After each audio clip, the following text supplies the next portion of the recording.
안녕하십니까. 신인근의 국방TV 시큐리티 뉴스입니다. 자, 지금 요소수 때문에 화물차 운전하시는 분들 굉장히 어려움 많으시죠. 이거 우리 정부하고 중국이 짜고 치는 고스톱 아니냐라는 그런 분석이 나오고 있습니다. 좀 타당한 분석 같은데 정말 그렇다면 이 정부 정말 쳐 죽여야 될 자들 아니겠습니까? 그런 것들. 그리고 북한의 사법체계 그리고 국가 시스템 완전히 무너져서 수호지 찍는 그런 상황이냐라는 상황이 벌어지고 있고, 또 문재인 정부 그리고 인권 변호사라고 하는 문재인 대통령 이 사람에 대해서 지금 BBC 방송이 극딜하고 나섰습니다. 어떤 내용인지 보겠습니다. 지난 2019년 바다를 통해 탈북했다가 문재인 정권에 의해 해상에서 체포되어 포승줄로 묶이고 두 눈이 가려진 채 강제 북송되어 생사가 확인되지 않고 있는 두 청년 기억하실 겁니다. 유엔에 이들의 생사를 확인해달라는 진정서가 제출되었고, 세계 메인스트림 언론에 이 같은 내용이 상세히 보도되면서 자칭 인권 변호사 출신의 문재인의 인권 탄압 행위가 세계적으로 재조명받기 시작했다는 소식입니다. 한국에서 활동하는 비영리 인권단체 전환기 정의 워킹그룹이 지난 11월 8일 유엔 비사법적 약식 임의처형 특별보고관에게 강제 북송 선원 2명의 생사 확인을 해달라는 진정서를 제출했다고 BBC가 현지 시각 11월 9일 보도했습니다. BBC는 이 인권단체는 한국 정부에게 강제 북송된 탈북자 2명의 실명과 기본 정보를 공개하고 강제 북송에 대해 사죄해야 한다 라면서 유엔은 이들의 행방과 생사 확인을 위해 한국 정부가 북한과 교섭에 나서도록 요구해야 한다고 유엔에 요청했다라고 전했습니다. BBC와 인터뷰한 신희석 전환기 정의 워킹그룹 법률 분석관은 그들은 적법 절차 없이 북송되었고 한국 정부의 이런 조치는 그들의 생명권을 침해한 것이다 라며 한국 정부는 북한 선원들이 망명 의사가 없었다고 주장했는데 그렇다면 객관적 판단을 할 수 있는 법률 규정이 필요하다 라며 국제사회의 주의가 환기되어야 한국도 바꿀 수 있는 만큼 이런 차원에서 유엔에 진정서를 제출했다 라고 밝혔습니다. 강제 북송된 이들은 지난 2019년 11월 2일 오징어잡이 어선을 몰고 NLL을 넘었다가 우리 해군에 체포되어 합동신문을 받았는데요. 정부는 이 2명이 그 작은 오징어잡이 배에서 16명의 동료를 살해한 범죄자라고 주장하며 통상 한 달 이상이 걸리는 합동신문을 나흘 만에 끝내고 11월 7일 포승줄과 수갑으로 포박하고 눈에 안대를 감고 입에 재갈을 물린 상태에서 경찰 특공대를 동원해 판문점으로 끌고 가 강제 북송시켰습니다.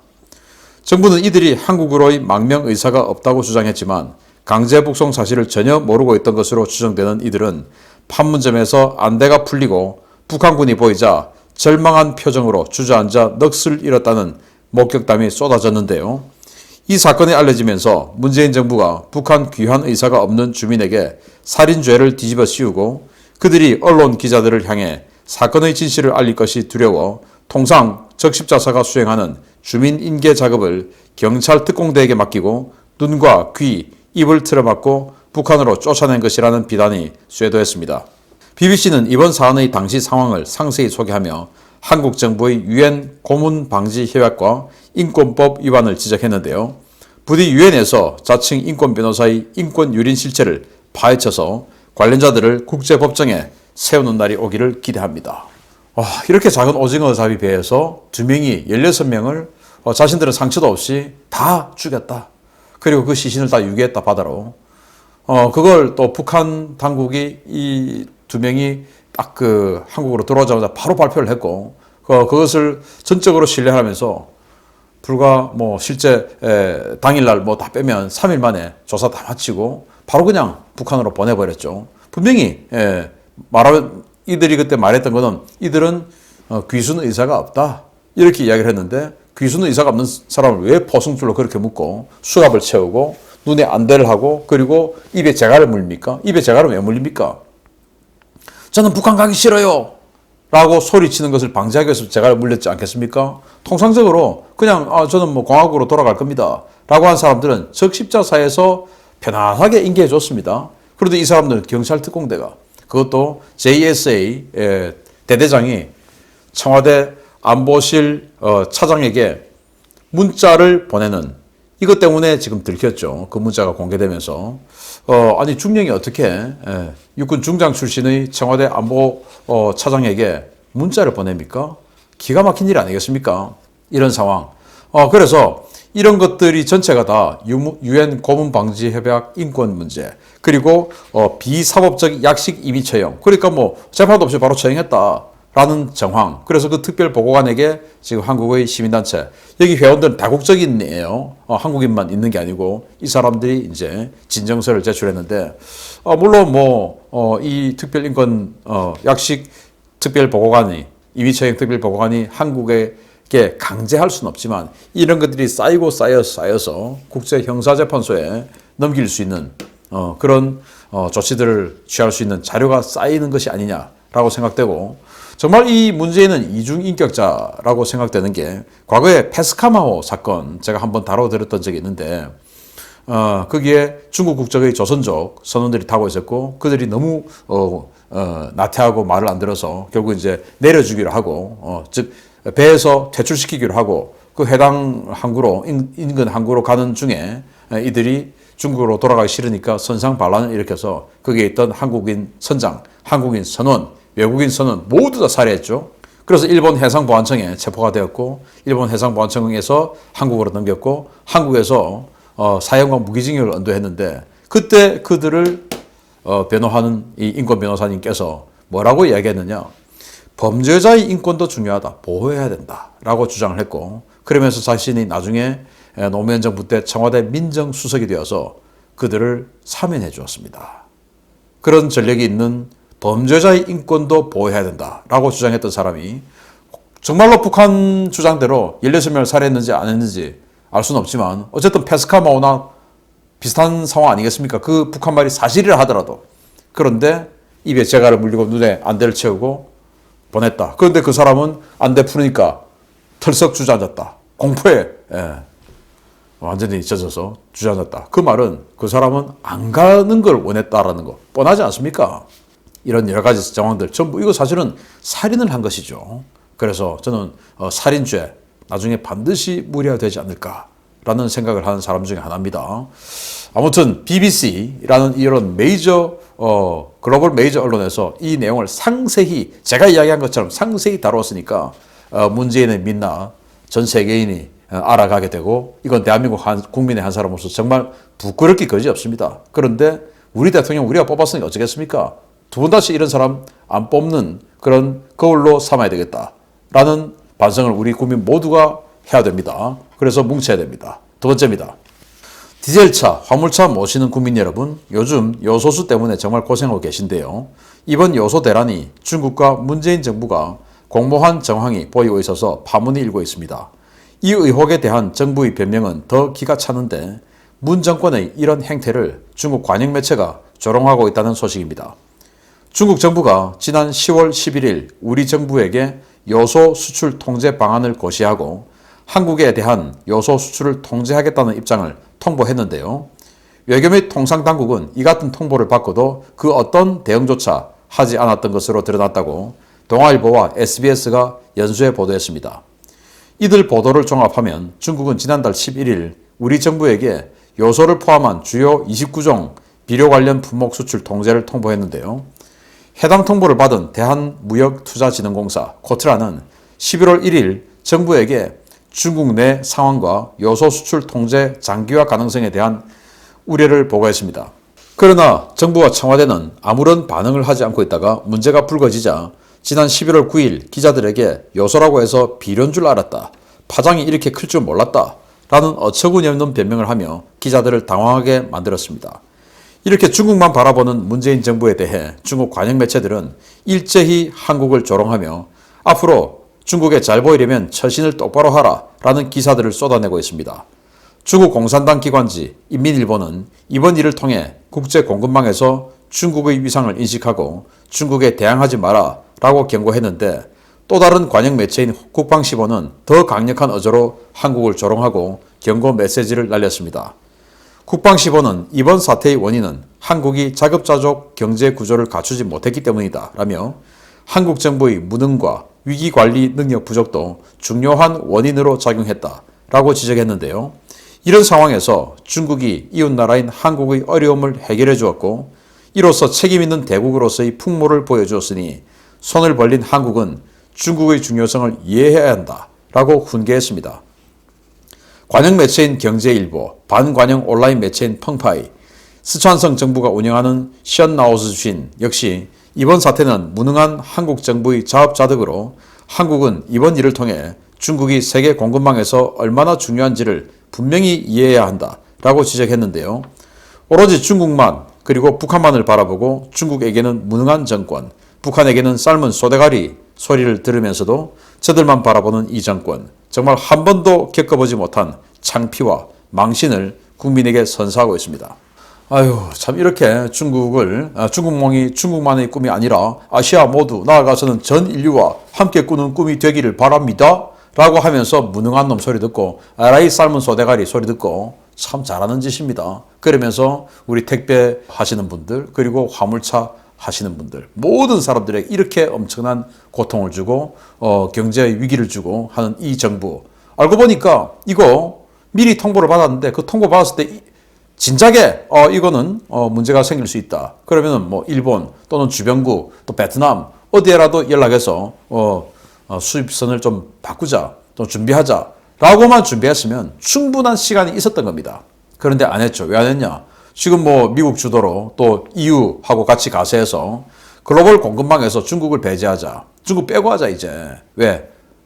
위험하다 이자들. 왜? 이런 식으로 장난을 치니까 다른 나라는 이런 식으로 장난 안 치죠. 그런데 이런 식으로 장난치니까 얘들 위험하다. 빼고 하자. 라는 논의가 되니까 중국을 공급망에서 빼면 니들에게 이런 데미지가 오는 거야. 라는 것들을 보여주고 그걸 국민들에게 몸소 보여주기 위해서 자해 공갈행위 한 거죠. 국민들에게. 자, 중국하고 글로벌 공급망 디커플링 하면 우리 국민 이런 식으로 데미지 입는 거예요.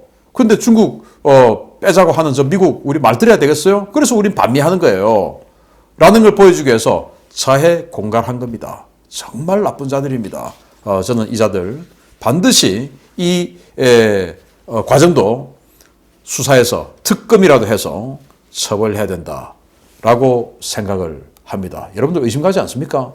세 번째입니다. 김정은이 30일 가까이 집거하면서 행방이 묘연한 가운데 북한 전역이 그야말로 무법천지가 되어가고 있습니다. 극심한 경제난과 식량난으로 국가 시스템이 붕괴되고 있는 모습이 곳곳에서 펼쳐지고 있습니다. 함경북도 회령에서 외국산 휴대전화를 사용해 외부와 연락을 주고받는 혐의로 재판을 받고 노동교화소로 이송되던 죄수들이 호송 도중 탈출해 사라졌고 북한 당국이 비상에 걸리는가 하면 국경지역에서 일반 주민과 보위부 요원들까지 연쇄 실종되는 사건이 발생하면서 북한 당국에 비상이 걸렸다고 데일리 NK가 11월 11일 보도했습니다. 데일리 NK의 함경북도 소식통은 함경북도 회령에서 불법 손전화 문제로 예심과 재판을 거치고 함흥교화소로 호송 중이던 청년들이 호송 도중 개호원의 머리를 쳐서 때려 눕히고 탈출해 전국에 수배령이 내려졌다라며 이들은 13년형의 노동교화형을 선고받았는데 이에 강력 반발하며 법관들에게 항의했던 자들이다 라고 전했습니다. 북한은 사회안전성, 국가보위성, 총참모부 경무국은 물론 국경수비대와 폭풍군단까지 동원해 이들을 추격하는 한편 전국에 체포 수배령을 내리고 체포에 공을 세운 사람들은 승급과 표창, 보상을 아끼지 않겠다고 포치했지만 주민들의 반응은 싸늘한 것으로 전해졌습니다. 실종 사건도 이어졌습니다. 양강도에서는 실종된 지역 주민이 탈북했다고 보고 국가보위성 요원들이 해당 주민을 추적하는 작전에 나섰는데요. 실종된 최모 씨를 추적하던 양강도 보위국 소속 요원들과 평안북도에서 파견된 보위국 소속 요원들도 사라졌고 당국에서는 이들의 시신이라도 찾으라며 대규모 수색 조직을 꾸린 것으로 전해졌습니다. 주민들은 접경지역에서는 이런 실종 사건이 자주 발생하는데 대체로 생활고 때문에 금품을 갈취하고 사람을 죽인다 라며 최초 실종된 최 씨는 물론 보위부 요원들 역시 이런 강도에 당했을 가능성이 높다고 보고 있는데요. 무장한 보위부 요원들까지 당할 정도라면 북한 당국의 통제에서 벗어난 현대판 산적대가 만들어졌을 가능성도 배제할 수 없어서 북한 내 민심이 극도로 흉흉해지고 있습니다. 자, 송나라 시대 때 정말 국가가 황관에 의해서 완전히 그냥 국가 통제 체제가 무너지고 부패해지고 하면서 산적들이 발생했고 그 산적들 중에 하나가 수호지 양산박에 모였던 산적들 그게 수호지 소설 아닙니까? 지금 북한이 그렇게 되고 있다라는 거예요. 그래서 개마고원 지역에 있는 양강도 이 지역에 산적이 있다라는 것인데 그게 뭐냐? 뭐 과거의 산적들 조선시대도 마찬가지고 중국도 마찬가지고 산적들이 살기가 어려우니까 산으로 들어가서 세금 안 내고 그렇게 살다가 지나가는 사람이 있으면 이제 뺏고 뭐 그렇게 사는 게 산적 아닙니까? 그 산적이 북한에 지금 자생했다라는 건데 보위부 요원까지 잡는다. 그 보위부는 최 씨라는 사람이 사라졌는데 이걸 이제 이 주민들은 그 사람도 산적에게 아마 살해당했을 거야 라고 하는데 보위부에서는 중국으로 탈북했을 거야. 잡아, 찾아 이렇게 해서 이제 보위부 요원들이 들이닥쳤고 또 양강도만 부족하니까 양강도에 워낙 일이 많으니까 평안북도에 있는 양강도 옆에 자강도 그 옆에 평안북도가 있는데 평안북도 보위부 요원까지 왔는데 그들도 실종했다. 산적에게 죽었다는 말이죠. 그럼 보위부 요원들은 총을 가지고 있는데도 죽일 정도면 굉장한 세력을 이미 산에서 개마고원 워낙 험준하니까 형성했다라는 것이 되고 또 이제 국경 지역에서 군을 갓 제대한 젊은이들이 중국산 휴대전화를 가지고 중국하고 이제 정보를 주고받으면서 이 보따리 장사, 우리로 지금 보따리 장사, 이 북한에서는 달리기 장사라고 한대요. 그 달리기 장사를 했는데 그 달리기 장사를 하려면은 자 우리 지금 물건 뭐 준비했어. 니들 어디로 나와서 받을 준비해. 그 돈 얼마야 준비해. 뭐 이런 거 돼야 되지 않습니까? 안 해봤지만 뻔한 거죠. 그래서 중국산 손전화를 가지고 있었는데 지금 정보 통제를 추구하는 김정은 정권이 중국산 휴대전화 가지고 있는 자들 전부 잡아들여라고 했지 않습니까? 그래서 잡힌 겁니다. 아니 중국산 휴대전화 가지고 먹고 살기 위해서 국가에서 배급을 안 해주니까 먹고 살기 위해서 스스로 살아야 되니까 중국인들하고 아주 소규모 무역을 했는데 그것 때문에 13년형을 받고 그 13년형으로 끌려가는 상황에서 또 누군가가 저는 줄을 풀어줬다고 보는데 이 포승줄을 풀고 호송원의 머리를 쳐서 기절시키고 도망을 가버렸다. 근데 이 사람들을 잡기 위해서 모든 조직이 동원될 정도로 이 북한이 그 호송하는 상황까지도 쳐서 도망가고 그리고 또 실종자들을 찾는 보위부 요원까지 누군가가 살해해서 그들을 해체해서 금품을 깔취하고 죽여버리고 이런 일까지 발생을 했다. 그냥 북한 시스템 무너진 거죠. 이런 무너진 것을 우리는 조금만 놔두면 정말 이들을 다 구원해 줄 수 있는 해방시켜 줄 수 있는 이런 진짜 북한 정권 레짐 체인지에서 해방시켜 줄 수 있는데 이걸 안 하게 하기 위해서 북한 정권 지금의 저 정권을 도와주기 위해서 용을 쓰고 있는 이 대한민국 정부 이들을 먼저 바꾸어야 북한 주민들의 이런 상황을 우리가 구해 줄 수 있습니다. 마치겠습니다. 감사합니다.